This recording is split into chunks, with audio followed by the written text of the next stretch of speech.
I want to welcome those of you watching. We're going to study 1 Chronicles chapter 27.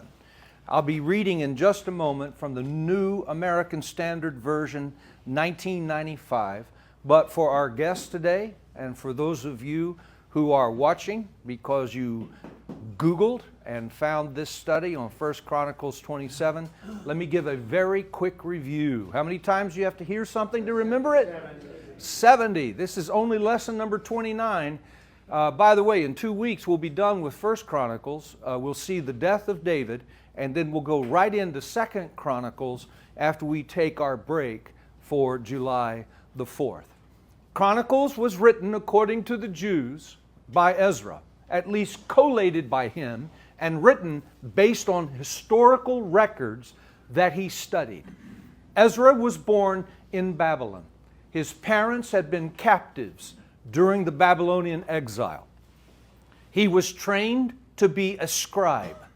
A scribe is one whose handwriting was so precise in Hebrew, it was easy to read. They had no lines, but the sentences in Hebrew, and Hebrew always went from right to left, were so perfectly written.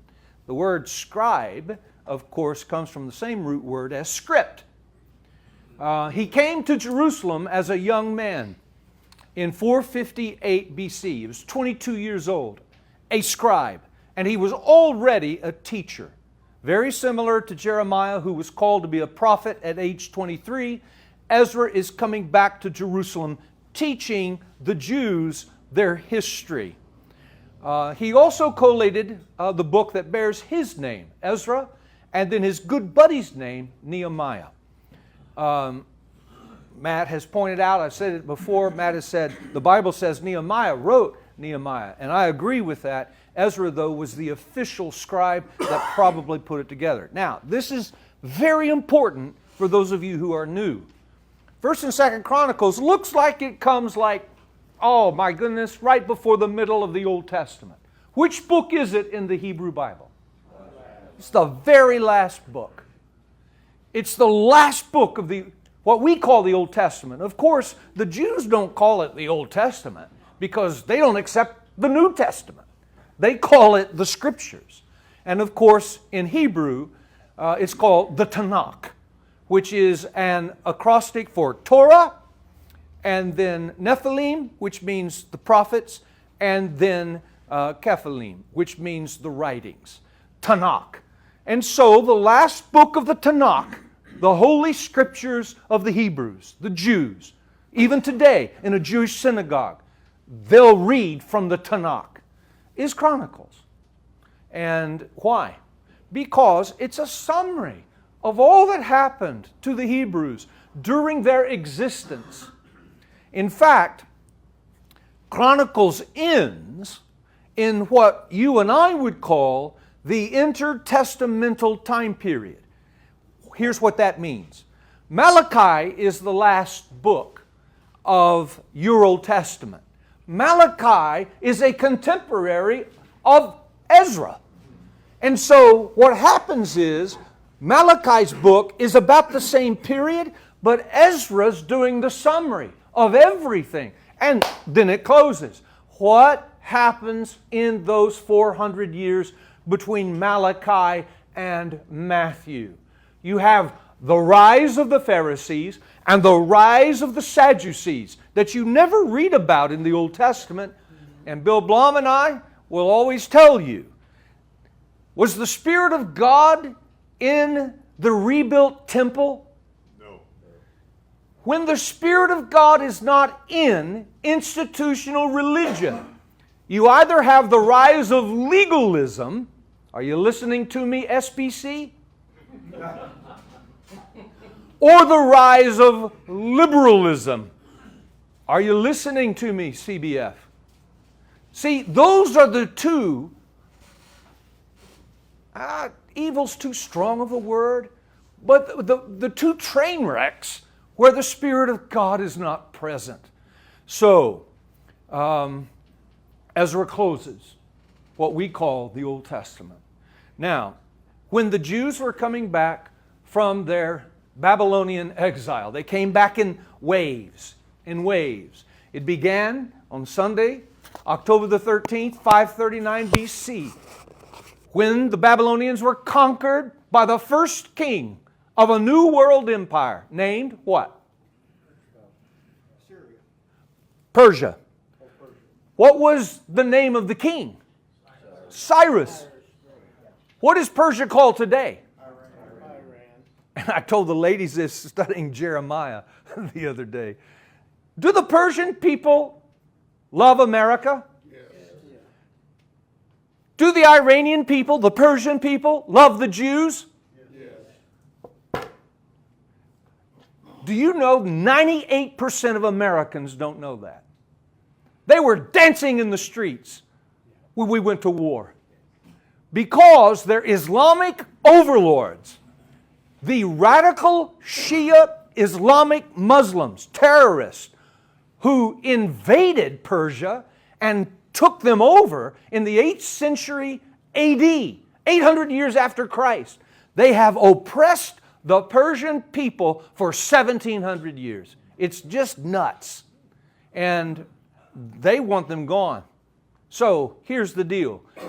Just like Ezra, the Persian people who know their history, they want to go back to the way it was. And they love Cyrus, their first king, and they love Donald Trump.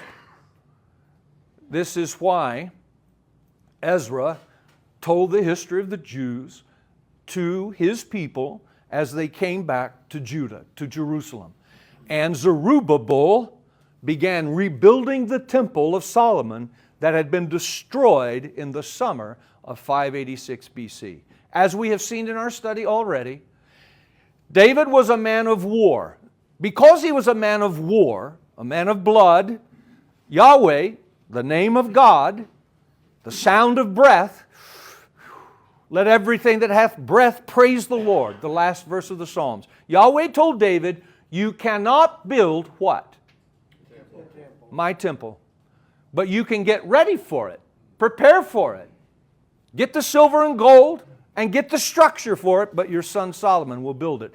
So before the temple was built, David built what is called the Tabernacle of David. And out of all the studies I've done in the last 40 years, our study here in the Tabernacle of David in 1 Chronicles has been one of the most inspiring studies I've ever done. And it was the first time I ever did it. But it's the clearest glimpse of what New Covenant worship is in the Old Testament. It was just the ark in a tent in Jerusalem and just worship and praise and prayer. No sacrifice, nothing. That was at Gibeon, 5 miles away. So we studied that. And remember, the whole theme of 1 Chronicles is the threshing floor of Ornan.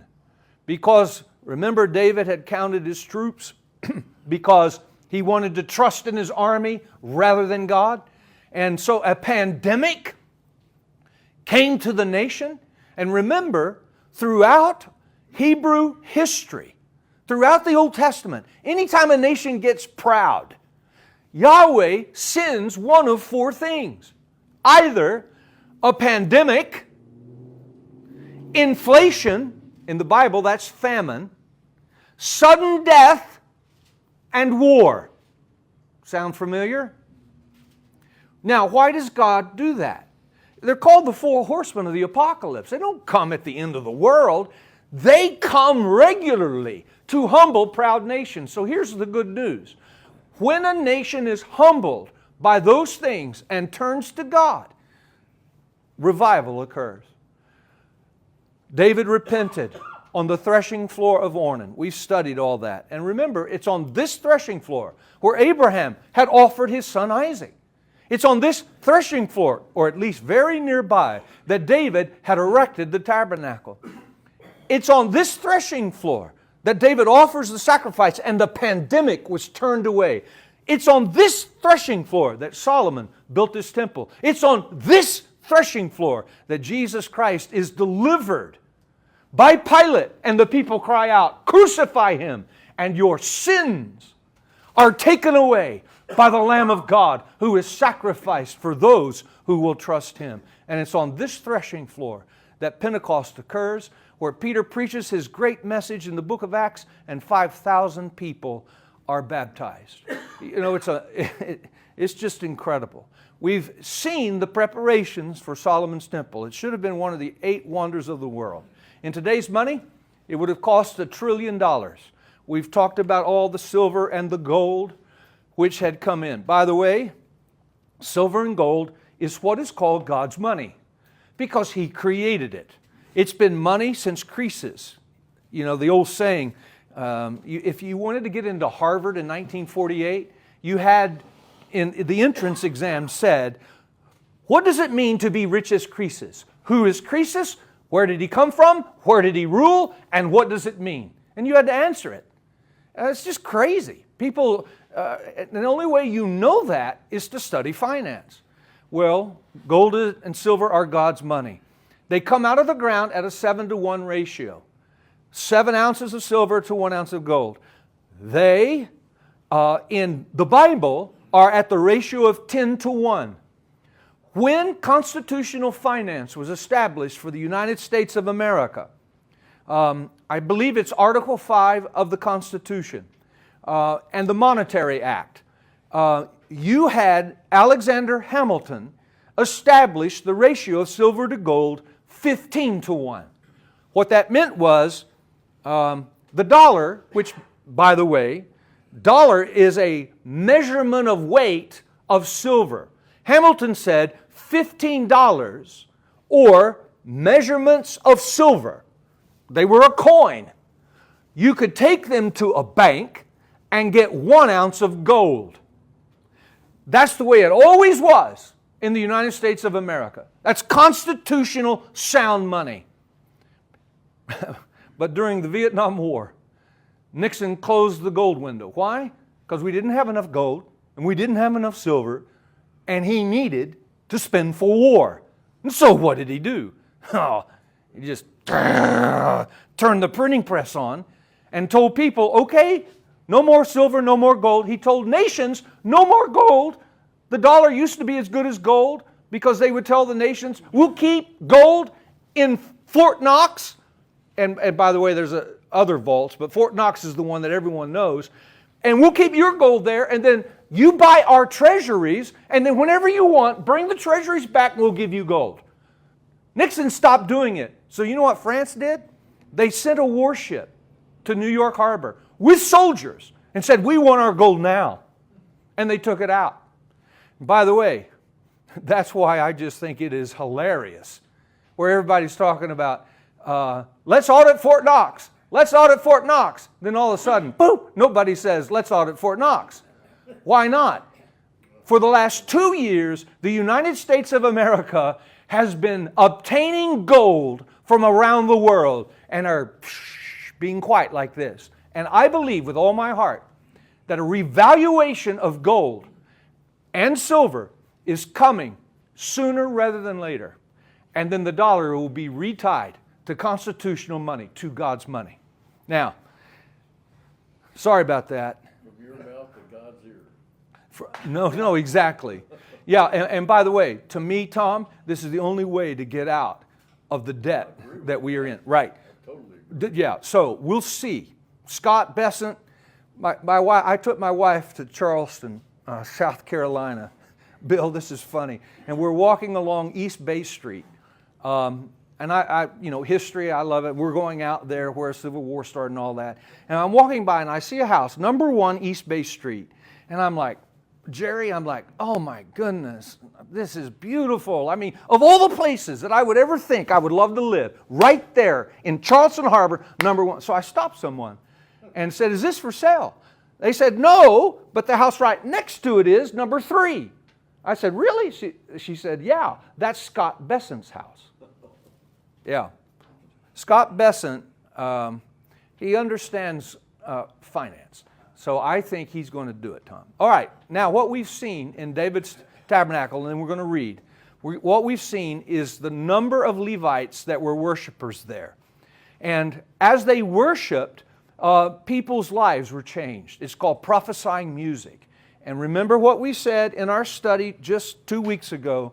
The reason rock music is so popular is because the discordant beat of rock music triggers something within a person that causes excitement, thrill, but eventually decay. The harmony you hear may be the Spirit drawing near. In fact, I didn't tell you all this, but the music in David's tabernacle or tent consisted of a harp, a lyre, and cymbals. And the kind of music that you can make with that, the beat is with the soft cymbals, and the lyre and the harp are harmony. And what happens is this. You remember when the prodigal son came home after running from the father, his father? Beautiful example of people running from God, our Heavenly Father. You remember he came to his senses in the pigsty and he comes home. Remember what the father said? Father said, "Kill the fatted calf. Let's make music." By the way, the word music there in Greek is symphonia, from which we get our word symphony. There is a real sense that if somebody is struggling, have them change the music they're listening to. And you will find prophesying music, harmonious music, will minister to the soul. Now, last week, and then we'll start reading this chapter. Last week, we looked at the 3 sons of Levi. And we looked at the guards of the temple. And remember, David's the one that is appointing them with different responsibilities. Now, as we start chapter 27 today, let me show you something I think is really fascinating. And by the way, our email went down, Ronnie, but it's back up now, so I'll send these slides. Go ahead. Yeah, that's what when I text you back. Yeah, I'll send the slides. And by the way, if you're watching and you want these slides, we were kind of out of pocket with our server down, but we're up now. Leave your email and we'll send you these slides. Take a look at this screen. The musicians, who are all Levites, number 288. The servants and the gatekeepers, which we studied last week, number 28,800. Now today, we're about to study the warriors, and they number 288,000. Very ordered. We'll talk about the numbers in just a moment. Last week we saw the responsibilities of the Levites, to be the gatekeepers, the treasurers, the officers, the musicians, and the priests. We looked at the tent and the house of Obed-Edom, and then we talked about the 4 gatekeepers. Remember Zechariah, who was the only one of a different generation. He was a grandson of Obed-Edom, of Meshelemiah. He was on the northern side. And his name means wisdom, because all attacks came from the north. Now that was all last week, and I'll send you these slides since I didn't last week. Now we come to 1 Chronicles 27, and here we go. This chapter is broken down into 3 sections. The first 15 verses talk about the soldiers, which we're about to read. The next few verses in the middle of the chapter talk about the names of the head of the tribes. Now, remember, this is in David's day, because Ezra is writing 500 years later, but he's teaching his people their history. So he writes the names of the heads of the tribes in David's day.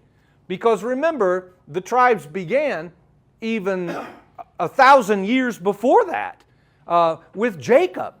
His name changed to Israel, and he had 12 sons, and they escaped Egypt. Well, 1,000 years later, these names we're about to read were the heads of those tribes. And then the last few verses of the chapter deal with the civil servants. Guys who take care of David's crops, who watch the donkeys, and so on. And in this chapter, you have 288,000 warriors. So there's the breakdown in the outline. 1 through 15, which we're about to read, the military officers and their months of service. The middle part, the heads of the tribes and their names. And then the last part of this chapter, civil officers in Israel, from verses 23 through 24. Now, as we read the first 15 verses, I want you to understand something, and this slide will really help you. There were 24,000 soldiers who were to watch over Jerusalem during David's day and Solomon's day. But they alternated every month. They had 12 months. Every 17 years or so, they added an extra month because of the moon calendar and so on. But here's the thing. The 24,000 didn't come from each of the 12 tribes, which would total 288,000. This is the first time in history that you have a standing army that is composed of divisions. Divisions of people from all the tribes and even some of the Gentiles that had come into Israel and said, we want to be part of this nation and worship Yahweh. So what you have are 12 army divisions, each made up of 24,000 men, and they would leave their farms and come to Jerusalem to protect the capital, to protect the king, and if necessary, go out for war. Okay? So we're about to read these 12 divisions. Any comment before we read? All right, let's start. Verse 1. Each division Yeah. was a mix of all the tribes. A mix. That's excellent, Tom. You got it. And then some tribes were bigger than others, so it was But the great point. Judah and Ephraim were the two biggest tribes. So what Tom is saying is each division was a mix of all the tribes. Yes, because some tribes had more men. And so they would give more warriors. And by the way, some of the men of Judah would serve in the first month. Some of the men of Judah would serve in the 6th month.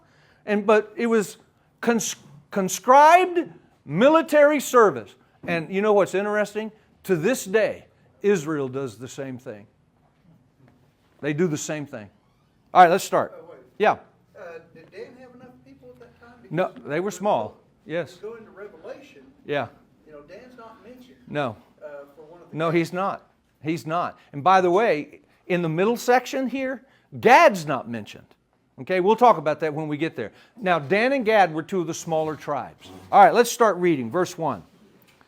Now, this is the enumeration of the sons of Israel, the heads of fathers' households, the commanders of thousands and of hundreds, and their officers who served the king in all the affairs of the divisions which came in and went out month by month throughout all the months of the year, each division numbering 24,000. Okay? First time that you have divisions of an army. Let's start, verse 2. A lot of names. Joshabim, the son of Zabdiel, had charge of the first division of the first month, and in his division were 24,000. Verse 3. He was from the sons of Perez, and was chief of all the commanders of the army for the first month. Dodai, the Ahahite, and his division had charge of the division for the second month. Migloth being the chief officer, and his division, in his division were 24,000. Verse 5. The third commander of the army for the third month was Benaiah, the son of Jehoiada, the priest, as chief, and in his division were 24,000. Now, let me show you something about Benaiah. We've met him before. Here's one of the things I want you to see. From Dodai to Joshabim to Benaiah, the heads of the divisions were those who had excelled and set themselves apart before their assignment. Do you remember, anybody remember what Benaiah did? It's in Scripture. 3 things. He killed a lion in a pit on a snowy day with his bare hands. 2 Samuel 23:20. He killed 2 mighty Moabite champions. Moabite, by the way, who were the Moabites? Jerusalem was their capital. It was a Moabite city. And it didn't go by the name Jerusalem. That name was given to the city, the Moabite city, by David who conquered it, and Benaiah was his lead soldier, calling in the tunnel, up the tunnel, to capture the Moabite city, and then they renamed it Jerusalem, God's city of peace. I thought it was a Jebusite city. Yeah, Jebusites and Moabites. Good point. You remember Ornan, the Moabite? Very good, Matt. The Jebusites and the Moabites were allies, like cousins. Does that make sense? So you're right, it's called a Jebusite city as well, but the Moabites lived in it too. Does that make sense? Thank you, Matt. Appreciate it. That guy's a scholar right there. There you have, he killed a giant Egyptian. 2 Samuel 23:21. So, every name, heads of the divisions, had already distinguished themselves by what they had done. All right, let's go on. Now, did he also kill Joab? Yeah, you've got, and correct. Yeah, so when you go back and read Samuel and Kings, there's a lot of things you'll read about Benaiah. But here we're just reading, he was appointed as commander of the 3rd division. Verse 7. The 4th division for the 4th month was Asahel, the brother of Joab. And there you go right there, Stan. The brother of Joab, and Zebediah, his son after him, and in his division were 24,000. So Zebediah was the first officer, the chief officer. And let's go on. Verse 8. The 5th division for the 5th month was the commander of Shemuth, the Israelite. And in his division were 24,000. The 6th for the 6th month was Ira, the son of Ikesh, the Tekoite. And in his division were 24,000. Now let me show you something about this. Some of these names are not Hebrew names. They're not even Hebrews. Now, they have become part of the kingdom, but they are the mighty men of David that come from surrounding nations that have said, we want to be a part of Israel. And so some of these warriors, like Tekoites and others, are not Hebrews. All right, let's go on. Verse 10. The 7th, for the 7th month was Helez the Pelonite of the sons of Ephraim. And in his division were 24,000. The 8th, for the 8th month was Sibbecai the Hushanathite of the Zerahites. And in his division were 24,000. Now, James, it's really hard to know who are the Hebrews and the Gentiles. But one of the things that I've found is ChatGPT and Grok do a pretty good job. If you just, for example, verse 10, if you say, Helez, the Pelonite of the sons of Ephraim, was he Hebrew or was he Gentile? Of course, you should know that Ephraim is a tribe of Israel. So he's Hebrew. But you ask ChatGPT, they'll give you the correct answer. All right, let's go on. Verse 11. The 8th, for the 8th month was Sibbecai, the Hushathite of the Zerahites. And in his division were 24,000. Now you say, but if they're Hebrew, what does Hushathite and Zerahite mean? These are family names. Here's the way, Warren, it would sound. It would be like this in modern days. And Wade, the warrior, from the Burlesons of the Oklahomans, was the commander of the 4th division. And so, as the people are coming back, these names would have been familiar to them because they are clans of the Hebrews or they're famous Gentiles. All right, let's go on. Verse 11. The 8th, for the 8th month was Sibbecai, the Hushathite of the Zerahites, in his division were 24,000. The 9th, for the 9th month was Ebiezer, the Anathite of the Benjamites. Again, Hebrew, right there. And in his division were 24,000. The 10th, for the 10th month was Mahari, the Netophathite of the Zerahites, and in his division were 24,000. And the 11th, for the 11th month was Benaiah, the Parathonite of the sons of Ephraim, and his division were 24,000. By the way, 2 Benaiahs here. Unless, I'll have to look at what Gill says on this. There is the possibility that Benaiah was commander of 2 divisions because they never served at the same time. Okay, but most of the people that I've read have said that Benaiah was a popular name, and this was a second Benaiah who was a Parathonite from the sons of Ephraim, not the first Benaiah, because the first Benaiah came from a different family. 15. The 12th for the 12th month was Heldai, the Netophathite of Othniel, and in his division were 24,000. All right, look at this. 24,000 times 12.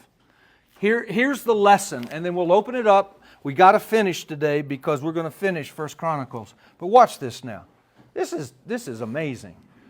288 musicians named, or groups named, who played at the tabernacle and at the temple.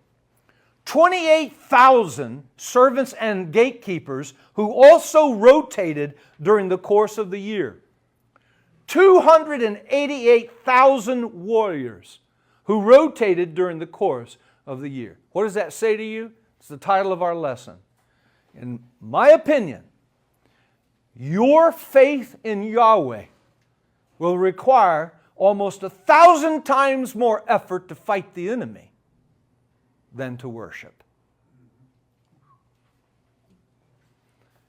A good soldier of Jesus Christ, thou therefore endure hardness as a good soldier. Put on the whole armor of God that you may be able to stand against the wiles of the devil. The weapons of our warfare are not carnal, but mighty through God. Notice, we're in a war. Fight the good fight of faith. I have fought a good fight. I have finished my course. Epaphroditus, my brother and companion in labor and fellow soldier. By the way, Epaphroditus was a gospel missionary, and he's called a soldier. Look at this. I write to you, young men, because you have overcome the wicked one. Those are just 7. I could have given you much more. My point is this. I mean, every day of your life, you're in a war. And even in the Hebrew Scriptures, there's 1,000 times more effort put into guarding what was precious than worship. You know, basically all missionaries are soldiers. Oh, absolutely. I would say this. Every man in this room is a soldier. They're all called. You're all called. You're a soldier. And here's the thing. By the way, I'll say, he won't mind. I'll say this. Y'all remember Rob? You know. Oh man, that was fantastic. Have y'all seen Rob's video? Oh yeah. You seen Rob? What'd you think, Daryl? What a change. Well, Transformation. you know I've talked to him twice since then. For those of you who don't know what we're talking about, Rob Chambers I've known for 15 years, and he is in a royal spiritual battle. He walked in, 6 weeks ago maybe? A month ago? A bit longer than that. 8 weeks ago? Genuinely, Bill, I thought he was a homeless guy. Big old long beard right here, long hair. I did not recognize him. Some of y'all were standing back there when I came up and introduced myself. And he said, yeah, Rob Chambers. I'm like, are you kidding me? Well, I'd lost track of him. His parents have recently died. He inherited a home in Virginia at the foothills of the Shenandoah Mountains, but he has started an airplane mission nonprofit where he flies supplies to missionaries, and also he flies veterans to places where they get medical treatment. But he's just in a battle, spiritual battle. I won't go into it, but his family's falling apart. I mean, they don't care for him. And you know what? They would say they have good reasons to. I'll let them speak for themselves. But he was going to his son's wedding. And I said, good night, you can't go like that. You can't go. And he goes, yeah, I thought about that. But I said, look, I watched these videos of a guy named Alec the Barber in Wichita, Kansas. I want to pay for you to get a shave and a haircut. He's on the way to his son's wedding in Kansas. He said, oh, I said, no, I want to do that just for you. Guys, that haircut transformation video is the most viral haircut video on the internet. No joke. It was amazing. It doesn't even look like the same guy. Okay, but here's my point. After that, Rob called to thank me, and all that. And he just said, Pastor Wade, it is a battle. I mean, he's been sleeping in his car. It's a battle. And I would say, Rob, he doesn't even have the internet. But I would say if he were here, he would give me permission to share this. Yeah, of course it's a battle. We're all in a battle. All right, let's go on. Finish up. Now we come to the chief officers. Verse 16. Now in charge of the tribes of Israel. By the way, let me show you what we're talking about now. This is the second division. I'll show you the outline and then the first of all the picture for you to get a visual. Good night. I give a bunch. Yeah. In the King James, it starts out furthermore, and when that word's there or others, furthermore, there's something there for us. Bingo. Thank you. Furthermore. Here we go. Now we're going to look at the heads of the tribes. This middle person, in the days of David, was the person responsible for the entire tribe. And we're about to read their names. All right, let's go. Verse 16. In charge of the tribes of Israel, chief officer for the Reubenites was Eleazar, the son of Zechariah. For the Simeonites, Shephatiah, the son of Maacah. For Levi, Hashabiah, the son of Kemuel. Now, for Aaron, Zadok. Zadok, of course, was the high priest. Now, I want you to notice something. Remember that verse right there. Underline it. You have the Levites, the head of the tribe, but then you have the head of the Aaronite or Aaron's family. Remember. This is something, Bill, many Christians who read the Bible don't understand. Only the sons of Aaron could be priests. Levites worked, worshiped, served at the temple, but only the sons of Aaron could be priests. And the head of the family of Aaron was the high priest. So here we have Zadok. Okay? This is the first time that the family of Aaron is split away from the Levites, even though they are Levites. They're Levitical. All right, let's go on. Then we've got, what verse? 18. For Judah, Elihu, one of David's brothers.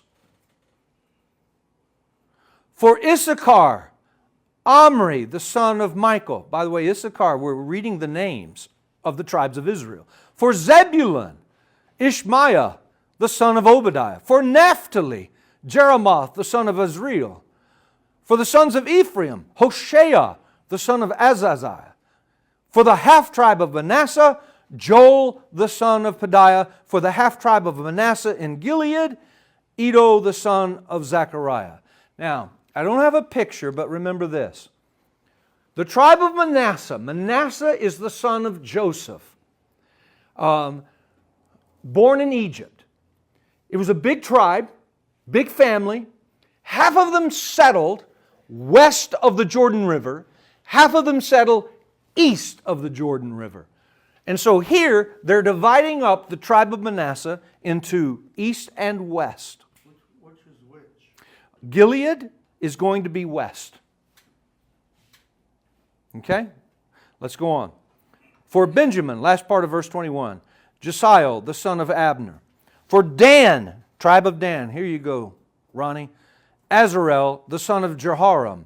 These were the princes of the tribes of Israel. These were the heads of the tribes. But David did not count those 20 years of age and under, because Yahweh had said He would multiply Israel as the stars of heaven. By the way, Is that the same thing? Yeah. as what he- Okay. yeah, here's what I was going to say. That verse right there, verse 23, every Southern Baptist preacher should remember that verse. David didn't count those 20 years of age and under because Yahweh had said He would multiply Israel as the stars of heaven. Here's what that means. Preachers are like, want to brag about numbers. So they count everybody that moves, every baby in the nursery. And all Yahweh is saying through Ezra is this: don't worry about the future. I'll take care of that. Count those 20 years and above. All right, let's go on. Verse 24. Joab, the son of Zeruiah, had begun to count them, but did not finish.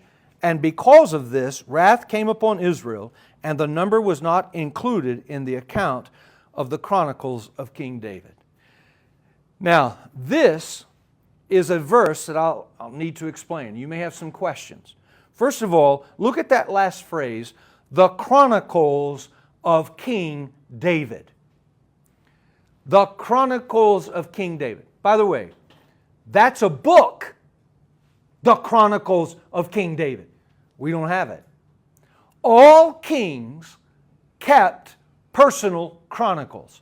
Great story of Esther. You remember how the king of Persia, Xerxes,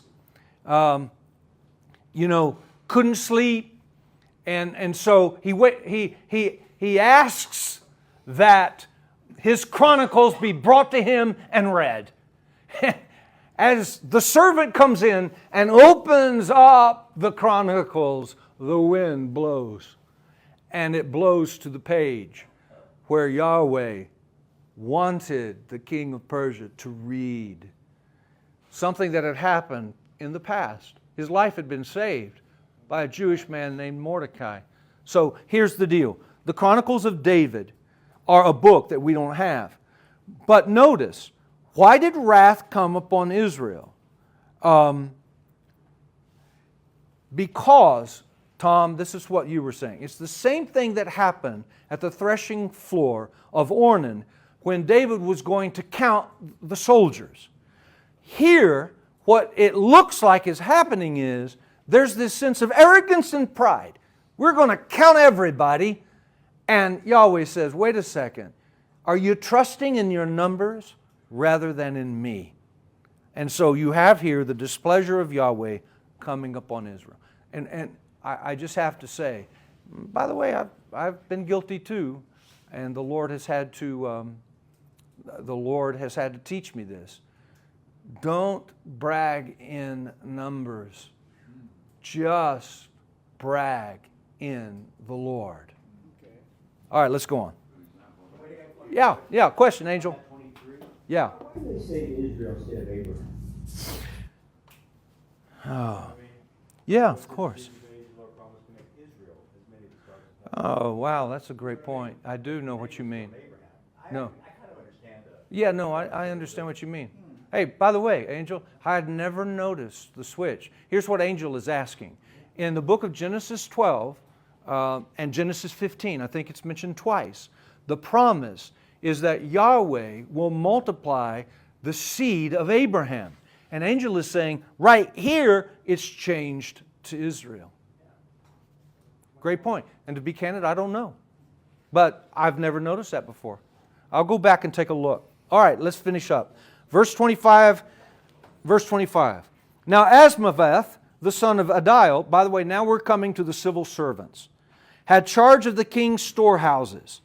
And Jonathan, the son of Uzziah, had charge of the storehouses in the country, in the cities, in the villages, and in the towers.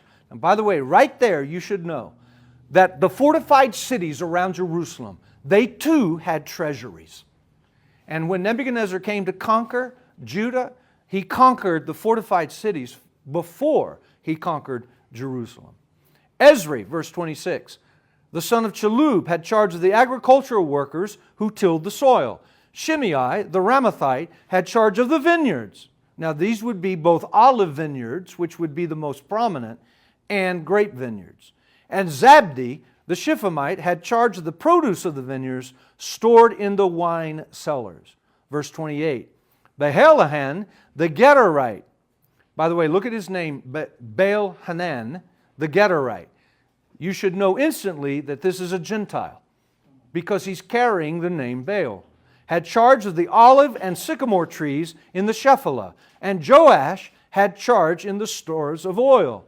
Shitrai, the Sharonite, had charge of the cattle which were grazing in Sharon. By the way, Sharon is a valley between, it's in the north central part of Israel, between Mount Carmel and the Jordan River. Beautiful valley, an agricultural valley to this day. And they had beautiful roses, wild roses that would grow in Sharon. Thus the name, the Rose of Sharon. Okay, let's go on. Shitrai the Sharonite, verse 29, had charge of the cattle which were grazing in Sharon, and Shaphat the son of Adlai had charge of the cattle in the valleys. Obil the Ishmaelite had charge of the camels. By the way, the Ishmaelites are the founders of what we would call the Arab people. And even in the days of David, the Arabs were in charge of the camels.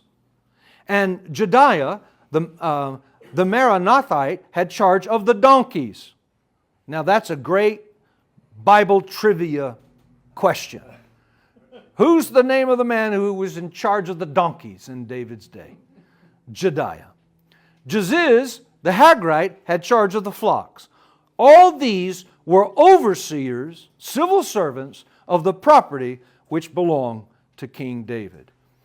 By the way, when we come 2 weeks from now to the end of Chronicles, when David dies, the chronicler Ezra says, and he died a wealthy, honorable, and righteous man. Verse 32. Also Jonathan, David's uncle, was a counselor, a man of understanding and a scribe. And Jehiel, the son of Hakmani, tutored the king's sons. Ahithophel was counselor to the king, and Hushai the Archite was the king's friend. Jehoiada, the son of Benaiah, and Abiathar succeeded Ahithophel. And Joab was commander of the king's army.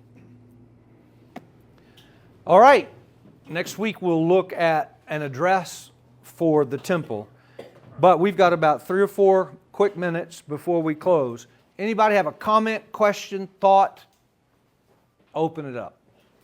How come the majority of the soldiers were of the tribe of Judah? Yep. Mark's question is, why are the majority of the soldiers from the tribe of Judah? Because it's the largest tribe of all. They had the most numbers to give. Okay? Other, Bill, question? Or John? Go ahead, Bill. Yeah. Question, Jim. The number 24,000, why he chose that number 24,000 for each division was statistically relative. And Yeah. it was also one of the factors. It was the 1% factor of those fighting age men throughout the land at that time. And that was why he chose the number 24,000, which was about 20 years of age. Wow. For each division. Yeah. That way there was no economic strain, Yeah. nor was there a physical Yeah. strain Yeah. on reproduction. Yeah. Yeah. As far as, Yeah, of course. Fascinating. That same number today as far as choice for divisions and divisions. Do you really? Yes. What was your rank, Uh, Jim? I retired as a sergeant major. But, Good for you. The statistical number also plays a factor in terms of going into battle. Yeah. You have three levels of combat arms. What we Yeah. call combat arms, soldier, Yeah. combat support, combat Yeah. service support. Yeah, break them up. And that number also holds true, and it ages based on the type of position that you're tasked with within the military. For example, today, the Space Force now, the average age is 33 years of age. Yeah. They look at an IQ factor. Yeah. And it works Yeah. its way down to the fighting force. The Yeah. fighting force has to be young and Yeah. strong. Yeah. So those are some of the factors that they take into play. David set an example for Yeah. people to build on. Jim, that's incredible. Thank you. The listings for divisions right now for the military ranging between 15 and 20,000 personnel per division, depending on what Right. area. The same thing also applies to the Navy aircraft carrier. Yeah. The force runs about 15 to 20,000, whenever you count all Yeah. the supporting ships Yeah. and those types of And all you're saying is it corresponds to about 1% of the population. Exactly. So that the population continues to expand Yes. while they're at war. Bill? Why did this only get set up when Saul was king? Yeah, that's a great question. Yeah, I mean, yeah, they were a nation before. they were. They were. I will say this. I will say this, Bill. Probably the reason Saul didn't set this up is Jerusalem had not yet been captured, which became the capital city, and it was captured 7 years into David's reign. And in fact, we know this to be true because in 1996, even the secular Jews in Jerusalem celebrated in 1996 the 3,000th 3,000th anniversary of Jerusalem. I mean, we know exactly when it was captured by David in 1004 BC. So that's probably why. There was no need to protect a central capital. I'm going to close with one quick word, but Hans, you have something. I have kind of a statement, but also a question. Yeah.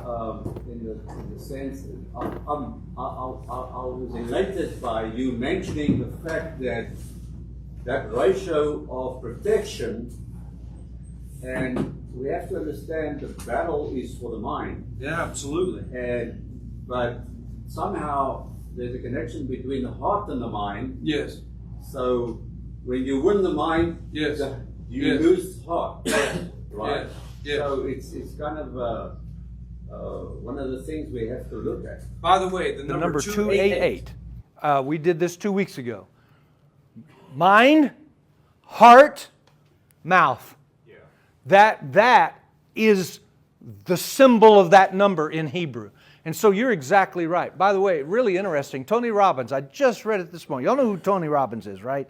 The guy, the life coach and all that. His son is a hellfire brimstone kind of evangelist. I mean, he's on fire for Christ, according to Tony Robbins. But Tony's bothered by his son's emphasis on heaven and hell. So he went overseas, fasted for 5 days, and only read the Bible. And he came back and said reading the Bible really impacted him. And then he made this statement. He said, I think that like man, God has had a period of growth. Because the God of the Old Testament is not like the God of the New. I so wish Tony Robbins could come to our Bible study. God never changes.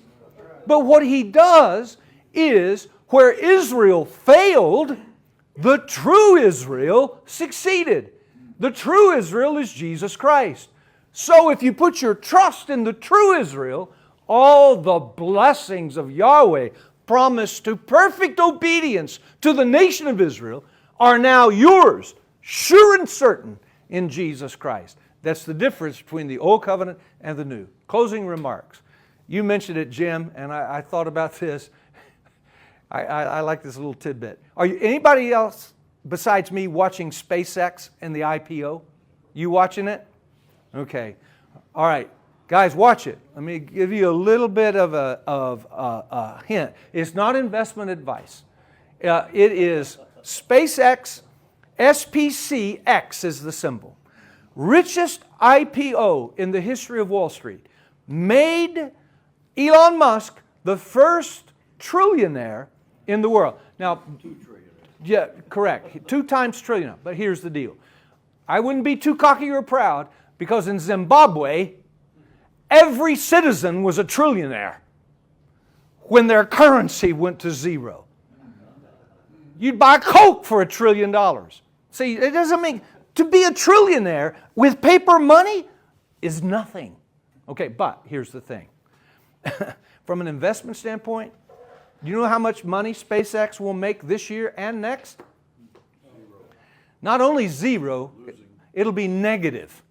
So here's what I would suggest. But, I believe by 2028, oh my goodness, SpaceX, you will give your kids an inheritance. So just watch. Just watch the stock for the next 16 months. And at some point, it's at 200 today. It'll probably be at 210 or higher, 215. Watch it go down. Yep. Yep. Yeah. Yeah. That, all right. Well, y'all have heard about silver, gold stock, and soldiers and warriors. And God bless you. Next week, 1 Chronicles 28.